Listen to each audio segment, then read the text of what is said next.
देखिए, आज हम स्टार्ट करने जा रहे हैं हाइड्रोकार्बन, जो बहुत ही इम्पोर्टेंट चैप्टर है 11th क्लास का नीट और जेई के लिए। तो इसमें दो हाइड्रोकार्बन आप पढ़ते हैं जनरली, सैचुरेटेड और अनसैचुरेटेड। सैचुरेटेड हम पहले पढ़ने जा रहे हैं, जिनमें सिंगल बॉन्ड होता है, जिनको हम एल्केन कहते हैं। और ये हमारे यूट्यूब चैनल का नाम है विक्स केमिस्ट्री। तो इसमें सबसे पहले एल्केन का हमको जनरल फार्मूला मालूम होना चाहिए क्या है ना। और एल्केन एन का मतलब है इसमें सिंगल बॉन्ड आता है और इसको सैचुरेटेड हाइड्रोकार्बन कहते हैं। हाइड्रोकार्बन क्यों कहते हैं? क्योंकि ये हाइड्रोजन और कार्बन से मिलकर बना हुआ होता है। देखिए, हाइड्रोजन और कार्बन इसमें, तो ये आपने पढ़ा हुआ है ना। और इसके बारे में देखें तो इनमें sp3 हाइब्रिडाइजेशन होता है। sp3 का बॉन्ड एंगल आप जानते हैं, शेप टेट्राहीड्रल होती है। ये सब हमने केमिकल बॉन्डिंग में पढ़ा हुआ है। अब आप इसमें n की जगह 1 2 3 4 रखते चले जाओ, तो ये आपने नोमेनक्लेचर में देखा होगा। ध्यान है, ये मीथेन है। इस पर बहुत क्वेश्चन पेपर में बनते रहते हैं, क्योंकि जो सीएनजी होती है नेचुरल गैस कंप्रेस्ड, उसमें 80% मीथेन होता है कंप्रेस्ड नेचुरल गैस में। तो ये एक बार पूछा गया है कि सीएनजी में, कंप्रेस्ड नेचुरल गैस में मेनली कौन सी गैस होती है? मीथेन। और ये मार्श गैस भी इसका नाम होता है, क्योंकि ये मार्शीज एरिया में मिलती है। बायोगैस में भी यही मिलती है, कोल माइन में भी यही मिलती है। तो सोचिए कितना इंपॉर्टेंट यूज है इसका। दूसरे कार्बन को इथेन, 3 को प्रोपेन, 4 को ब्यूटेन, 5 को पेंटेन, ऐसे पढ़ा है आपने। और इन दोनों का जो मिक्सचर होता है, वो घरों में जो डोमेस्टिक फ्यूल होता है एलपीजी, लिक्विड पेट्रोलियम गैस, उसके अंदर इन दोनों का मिक्सचर होता है। ये भी क्वेश्चन पूछा गया। तो ये हम कुछ मेन बातें एल्केन के बारे में पढ़ रहे थे। अब आता है साहब, इसका प्रिपरेशन का क्या तरीका है ना। तो प्रिपरेशन हेडिंग डाल दीजिए। तो पहला हम रिएक्शन लेने जा रहे हैं, वुड्स रिएक्शन। बहुत ही इंपॉर्टेंट रिएक्शन है, और अगर आप ये सीख गए तो एक रिएक्शन बिल्कुल यूं समझो गिफ्ट के रूप में मिलेगा आपको, जो सिमेट्री है जिसके अंदर, उसका नाम है फ्रैंकलिन रिएक्शन। तो पहले हम वुड्स डिटेल में पढ़ेंगे, उसी में एक छोटा सा अमेंडमेंट करेंगे तो वो फ्रैंकलिन रिएक्शन बन जाएगा, है ना। तो पहले वुड्स को हम डिटेल में पढ़ेंगे। तो आप इसको हटा दीजिए और हम वुड्स रिएक्शन स्टार्ट करने जा रहे हैं। देखिए,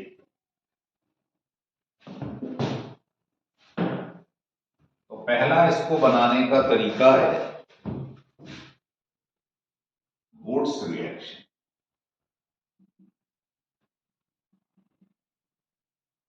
इसमें होता क्या है, दो आपने एल्किल हैलाइड दे दी, एल्काइल हैलाइड, यूं समझे इसकी मिरर इमेज सामने लगा दी। सोडियम मेटल का रिएक्शन होता है और ड्राई ईथर की प्रेजेंस होती है, क्योंकि ये इनर्ट होता है ना। तो किसी और चीज से रिएक्शन नहीं करता, इसीलिए इसी का सिलेक्शन करते हैं। तो यहां से 2NaX बाहर निकल जाएगा और क्या रह जाएगा? RR। और दो एल्काइल जब मिलते हैं तो वो कहलाता है एल्कीन। कैसे? अभी देख लेंगे आप। मान लीजिए इसकी जगह आपने इथाइल ब्रोमाइड ले लिया, एल्काइल हैलाइड, इसके सामने मिरर इमेज लगा दी। तो बताइए मिरर इमेज में कैसा दिखाई देगा ये? और सोडियम मेटल का रिएक्शन करा दिए तो 2NaBr बाहर निकल जाए और क्या बन जाएगा? C4H10। तो ये हमारे पास ब्यूटेन बन गया। तो ध्यान रख लें, इसमें इवन कार्बन वाली एल्केन बनती है। मान लीजिए आपने पेपर में इन दोनों को क्या करा, ये जो दो लिए हैं आपने, ये दोनों अलग अलग ले लिए, है ना। जैसे मान लो पेपर में आपने कहा कि एक तो हम ये ले रहे हैं और दूसरा ले रही हैं कुछ और, मान लो एक कार्बन का ले लिया, तो क्या हो, तो होना तो वही है जो अभी हुआ था, पर ये यूजफुल नहीं है। आप कहेंगे क्यों नहीं है, देखिए 2NaBr बाहर निकल गया तो 1 2 3 तीन कार्बन की एल्केन बन गई, जिसको आप प्रोपेन बोलते हैं। लेकिन ये रिएक्शन यूजफुल इसलिए नहीं है क्योंकि इसमें दो चीज और बनती है। इसका वुड्स रिएक्शन इसी पे करवा दो, तो बताइए इसका वुड्स रिएक्शन में अगर इसी पे करवा दूं और इसका वुड्स रिएक्शन इसी पे करवा दूं, वैसे तो शॉर्टकट की फॉर्म में भी लिख सकते हैं, पर मैं पहले आपको प्रॉपर तरीका बता रहा हूं कि एक तो आप इनको मिक्स ले लो, एक इसका खुद पे वोट्स करवा दो, एक इसका खुद पे करवा दो, तो बताइए क्या होगा। ये बन जाएगा ब्यूटेन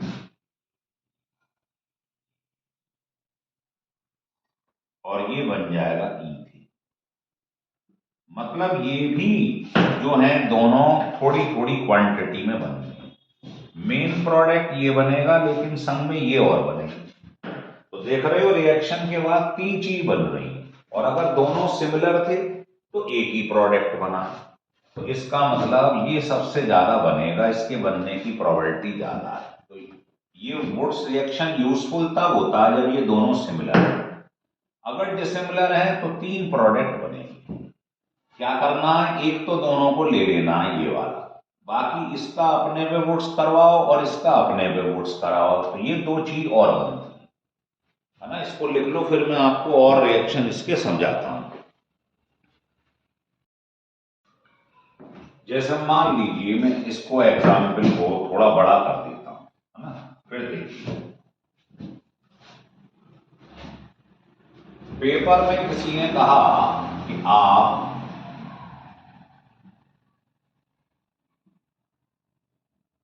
टू ब्रोमोब्यूटेन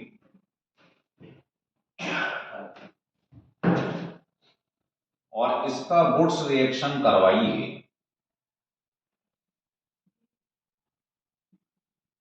1 ब्रोमोप्रोपेन, तो दोनों डिफरेंट डिफरेंट, तो कैसे कराएंगे इन दोनों के वुड्स में रिएक्शन, ऐसे लिख देते हैं वुड्स रिएक्शन करवाइए। तो सबसे पहला तरीका मैंने आपको बताया ये है कि ये जो दो लिखे हैं इनके Br आमने सामने होने चाहिए, ये ध्यान रखिए। तो आपने इसका वुड्स रिएक्शन करवाया, दोनों के Br आमने सामने रखे, ऐसे लिख दिया। ड्राई ईथर की प्रेजेंस ले, जो कि बहुत बढ़िया सॉल्वेंट है, इनर्ट है, क्या होगा 2NaBr बाहर निकल जाएगा और इसको आप सिंगल बॉन्ड से जोड़ दीजिए।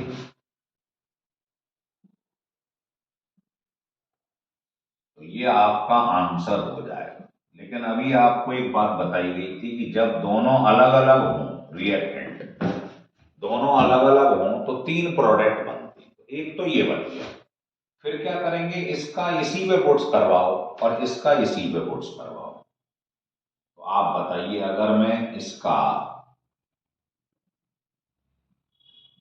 वुड्स रिएक्शन इसी पे करवा दूं, मतलब इसकी मिरर इमेज लगा दूं सामने, तो क्या होगा।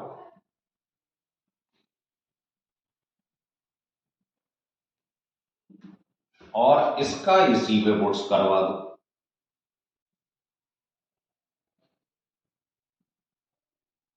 इसका वुड्स रिएक्शन इसी पे करवा दो। तो ये तो मैं प्रॉपर तरीका बता रहा हूं, शॉर्टकट की के फॉर्म में देखेंगे तो बहुत आसान है। तो क्या होगा, यहां से 2NaBr निकल जाए, 2NaBr निकल जाए, ये क्या बनेगा, इसे हटा के बॉन्ड लगा दो तो हमारे पास ये बन जाए।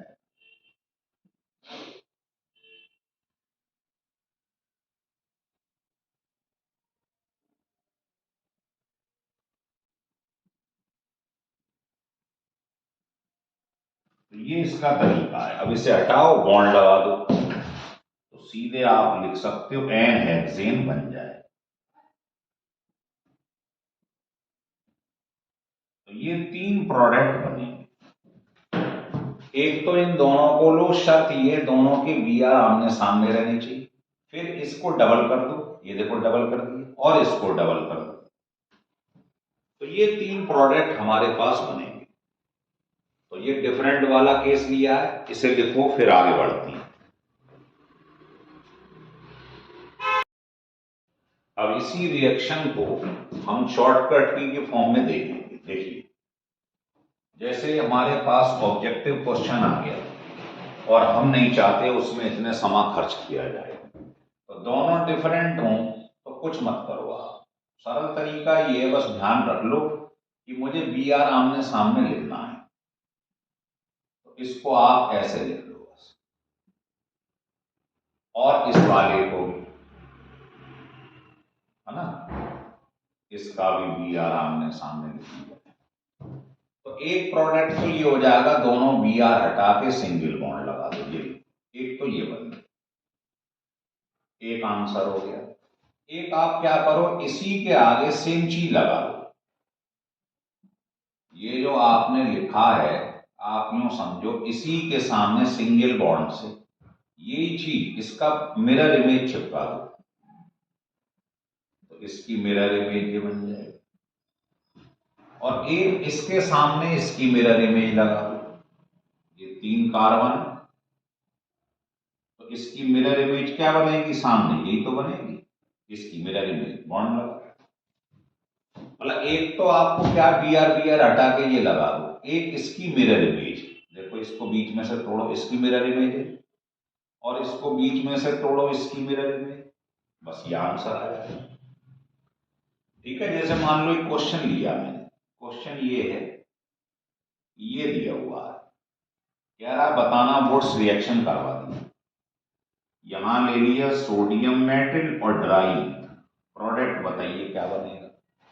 तो आपको कुछ नहीं करना है, अगर एक ही लिया हुआ है तो आप इसको लिख के ऐसे इसकी मिरर इमेज लगा दो सामने। सोचिए इसकी मिरर इमेज क्या आएगी, यही तो आएगी। बस इसको हटा के बॉन्ड को जोड़ दो, आंसर हो गया, ये आंसर हो रहा है क्लियर। और अगर मान लो दोनों अलग अलग, इसको नहीं लिया मैंने, तो ये शॉर्टकट की बता रहा हूं आपको कि मान लीजिए पेपर में कोई कहे साहब मेरे पास तो एक ही है और दूसरा जो है वो कुछ और ले लिए, इस टाइप से मान लो आप ये ले लिए, इन दोनों का कराना जरा वुड्स रिएक्शन। तो आपको अभी बताया कि दोनों अगर डिफरेंट हैं और किसी ने कहा इसका वुड्स रिएक्शन करवाइए, एक्स बनेगा, बताओ एक्स क्या है।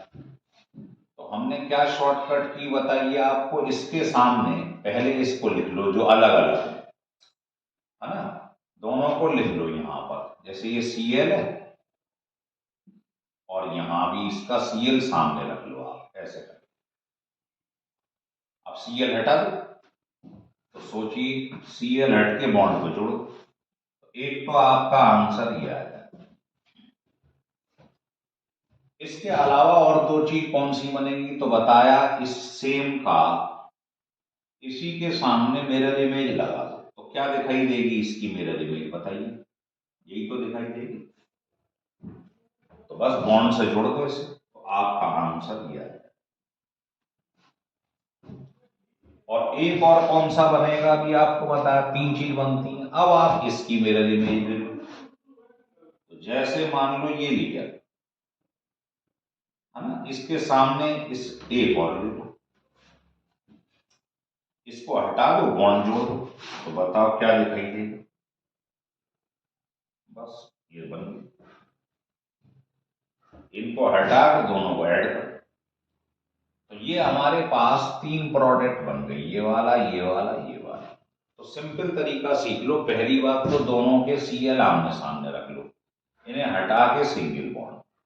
फिर एक बार इसको डबल कर दो, डबल कर दिया, और एक बार इसको डबल कर दो, बस। तो ये इसकी शॉर्टकट की है जो आप सीख रहे थे।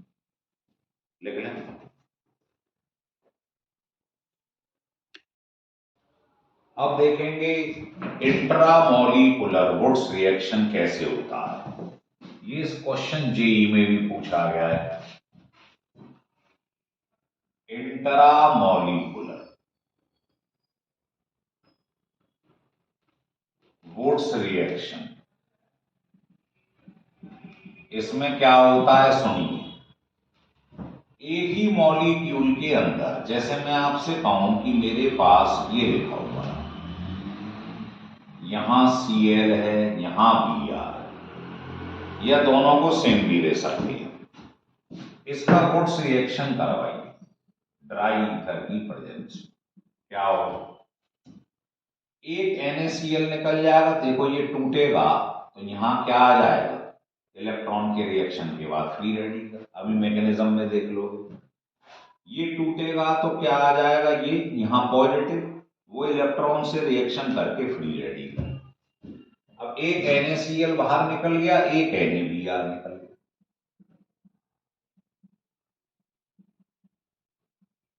ये 2 लिख दिया था, समझ गए। एक NaCl, एक NaBr। अब ये जो दो फ्री रेडिकल हैं ये आपस में जुड़ना चाहेंगे, क्योंकि फ्री रेडिकल अनस्टेबल होता है, तो ये बन गया बॉन्ड। तो ये बाईसाइक्लिक कंपाउंड बन गया। ध्यान है, इसका नाम हमने नोमेनक्लेचर में बताया था, बाईसाइक्लो, 2 साइकिल है। उसके बाद क्या करते हैं, यहां पर ये जंक्शन है, इसके इस तरफ एक कार्बन है, इधर भी एक है, और बीच में क्या लेते हैं, 0, कुछ है ही। टोटल कार्बन कितने हैं, 4, तो ब्यूटेन। तो ये बाईसाइक्लिक कंपाउंड बन गया। ठीक है, हो रहा है क्लियर। ऐसे ही आपने मान लो ये ले लिए,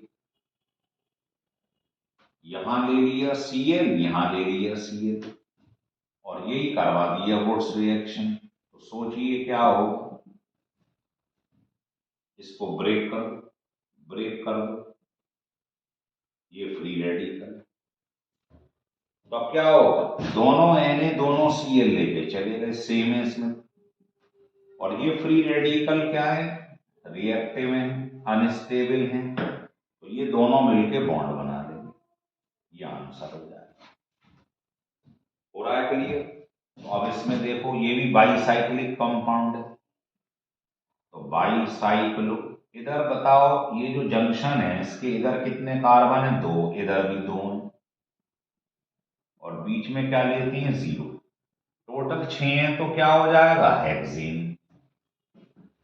तो ये रिएक्शन जो एक ही मॉलिक्यूल में हो जाए उनको कहते हैं इंट्रा मॉलिक्यूलर वुड्स रिएक्शन। हो रहा है क्लियर आपको। लिख लो। अब इसकी मैकेनिज्म बताता हूं मैं। देखिए अब इसका वुड्स रिएक्शन का थोड़ा मैकेनिज्म देख लें कि हुआ कैसे है। तो मैकेनिज्म जो है उसको समझें पहले। तो आपको मालूम ही है इसमें होता क्या है। ये तुम्हारे पास एल्काइल हैलाइड है, इसका मैंने वुड्स रिएक्शन करवा दी। ड्राई ईथर जो कि इनर्ट सॉल्वेंट, किसी और चीज से रिएक्शन करता नहीं है, इसीलिए इसको चुना गया। तो क्या बनता है आपको मालूम ही है, ये 2 ले लिए जाती हैं, ये एल्केन बन जाता है। अब इसकी मैकेनिज्म को समझें कि ये हुआ कैसे। तो इस रिएक्शन की मैकेनिज्म ये है कि पहले स्टेप में ये जो सोडियम मेटल आपको दिखाई दे रहा है ये आयोनाइज हो जाता है।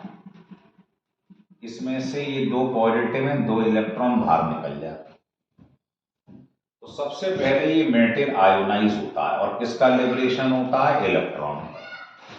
सेकेंड स्टेप में क्या होता है, ये हमारे पास जो एल्किल हैलाइड है 2, तो ये मालूम है X ज्यादा इलेक्ट्रोनेगेटिव है, तो ये इलेक्ट्रॉन पेयर को ले जाता है। यहाँ क्या आ जाएगा, पॉजिटिव चार्ज, ये अलग हो जाएगा। थर्ड स्टेप में क्या होता है कि ये जो बना है मेरे पास कार्बोकैटायन, ये इसके जो 2 इलेक्ट्रॉन रिलीज हुए थे इनको ले लेता है। तो आपको मालूम है कार्बन पर पॉजिटिव चार्ज आ जाए, कार्बोकैटायन, तो ये इलेक्ट्रॉन डेफिशिएंट होता है, sp2 हाइब्रिडाइज्ड होता है, तो ये क्या करेगा, इलेक्ट्रॉन को ले लेगा, है ना, तो पॉजिटिव चार्ज गायब हो जाएगा, ये बन जाएगा फ्री रेडिकल। इसके पास 6 थे, मान लो एक एक इलेक्ट्रॉन लिया, तो 6 थे, एक इलेक्ट्रॉन और ले लिया, 7 हो गए, तो इसमें 7 इलेक्ट्रॉन है, इसमें 6 थे, फ्री रेडिकल आ गए। और लास्ट के स्टेप में क्या होता है, हमने पढ़ा ये 2 फ्री रेडिकल है, ये आपस में जुड़ना चाहेंगे क्योंकि ये अनस्टेबल होते हैं, तो ये जुड़कर बना देते हैं एल्कीन। ये इसकी मैकेनिज्म है जो हमने समझी कि एल्केन कैसे बनी, इसको लिख लो आप। फिर इसी को हम मान लो सिमेट्री से, किसी ने कहा कि ये मेरे पास मिथाइल क्लोराइड है, इसका आप वुड्स रिएक्शन करवा के दिखाइए ड्राई ईथर की प्रेजेंस में, क्या बन जाएगा, ईथेन। अब ये इसकी मैकेनिज्म कैसे लिखेंगे, सिमेट्री से बताएं, तो सारे स्टेप सेम, बस आपको जहां जहां आर दिखाई दे रहा वहां वहां मिथाइल लिखते चले जाओ। कैसे होगी मैकेनिज्म, सबसे पहले इसलिए आयोनाइज हो जाएगा इस तरीके से। दूसरे स्टेप में क्या करते हैं, अभी बताया था, जो एल्किल हैलाइड है ये क्या ज्यादा इलेक्ट्रोनेगेटिव है, तो ये इलेक्ट्रॉन पेयर को अपनी तरफ खींच लेगा, तो ये बन जाएगा कार्बोकैटायन।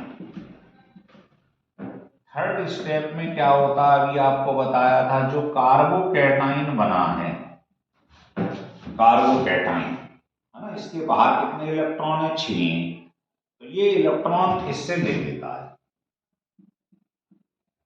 तो ये बन जाएगा फ्री रेडिकल।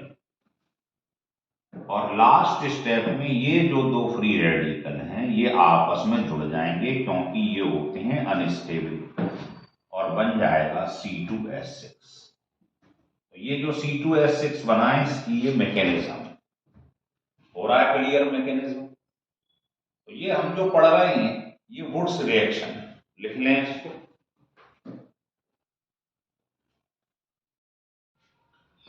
अब देखिए फ्रैंकलैंड रिएक्शन, तो फ्रैंकलैंड रिएक्शन अलग से पढ़ने की जरूरत नहीं है, ये बिल्कुल वैसा ही है जैसे वुड्स रिएक्शन। फ्रैंकलैंड रिएक्शन में क्या होता है, एल्काइल हैलाइड लिए, उसकी मिरर इमेज मान लो सामने लगा दी, बस फर्क ये है कि वहां पर सोडियम था, यहां जिंक, वहां ड्राई ईथर था, यहां मेथनॉल है, बस यही अंतर है, रिएक्शन सेम है। जिंक की वैलेंसी 2 है तो अकेला ही जिंक दोनों हैलोजन लेके भाग जाएगा, तो सेम प्रोडक्ट बनेगा जो बन रहा था वुड्स में। सारे वही केस है ना, जैसे आपने मान लो ये ले लिया, इसकी मिरर इमेज सामने लगा, रिएक्शन सोडियम की जगह जिंक आ जाएगा, प्रेजेंस मीथेनॉल की आ जाएगा, रिएक्शन सेम, ZnCl2 बाहर निकल जाएगा और ये बन जाएगा एल्कीन। तो फ्रैंकलैंड रिएक्शन भी यूजफुल है जब दोनों सिमिलर, अलग अलग होंगे, तो जैसे 3 प्रोडक्ट बनते थे वुड्स में वही इसमें बनेंगे। जैसे मैं देख लेता हूं, मान लो वही रिएक्शन सेम ले रहा हूं कि ये लिखा हुआ है, किसी ने कहा इसका रिएक्शन आप वुड्स रिएक्शन कराओ, वो सॉरी फ्रैंकलैंड, तो वही सेम चीज बनेगी। क्या करेंगे, शॉर्टकट की, इसकी मिरर इमेज सामने लगा दो, बस Br को हटा दो, आप Br को हटा के मिरर इमेज लगा दो, जोड़ दो इसे बॉन्ड से, ये आंसर हो जाएगा। और अगर आपने मान लो दोनों अलग अलग ले लिए, अभी बताया था जैसे ये ले लिया और दूसरा आपने ये ले लिया मान लो, तो वही चीज बनेगी जो आपको बताई थी वुड्स में। क्या? एक तो आप दोनों BR को आमने सामने रखो, है ना, इसको और इसको। BR को आमने सामने रख लो, इधर की बजाय इधर लगा लो, है तो सीमेंट। BR हटा दो और बॉन्ड जोड़ो, ये आपका आंसर हो। एक तो आंसर ये हो गया। और बाकी ये क्या बताया था, जब दोनों अलग होते हैं तो दो प्रोडक्ट और बनते हैं। क्या? एक तो इसका डबल कर दो, डबल करा तो ये बन गया, एक इसका डबल कर दो, ये जो था आपके पास में इसका डबल कर दो, ये 1 2 3 4, पहले कितने कार्बन थे? 1 2, अब 4 हो गए। तो ये दो चीज और बनेगी, ये तो बनेगी, ये और बनेगी, तो बिल्कुल सेम प्रोडक्ट बनते हैं जो बन रहे थे वुड्स में, वही तरीका है। अंतर ये हुआ है, सोडियम की जगह जिंक आ गया है और ड्राई ईथर की जगह मिथनॉल आ गया है। हो गया क्लियर? तो ये फ्रैंकलिन है। अगर ये वीडियो आपको बढ़िया लगा हो तो आप इसको सब्सक्राइब और लाइक जरूर करिए। इसके अंदर वुड्स रिएक्शन और फ्रैंकलिन रिएक्शन आपको दोनों एकदम क्रिस्टल क्लियर हो गए होंगे। इन पे बहुत क्वेश्चन बनते हैं, ये ध्यान रखिए।